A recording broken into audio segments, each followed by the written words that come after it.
呢一個就係近期網上嘅熱話《血的沙漠》，好多人睇到都覺得呢一個係超自然事件嚟嘅，仲同宗教聯埋一齊。咦？呢個咪係聖經裏邊所講嘅出埃及記咯？但係地質學家話俾我哋知唔係，呢一個係遠古火山嘅遺址，完全係記錄低火山噴發嘅記錄。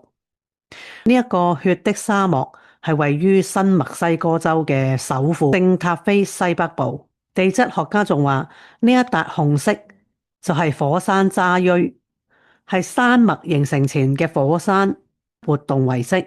喺火山噴出火山灰同岩石堆成錐狀，而且高鐵質，經過千萬年嘅氧化同埋風吹雨打，慢慢就變成鐵鏽色。加上沙漠非常之乾燥，侵蝕比較慢，所以就將呢一笪血色沙漠完全咁樣保存起嚟。咁啱我又有用衛星地圖，我就去睇下係咪真係有呢一笪地方，就係而家大家睇緊呢一條片啦。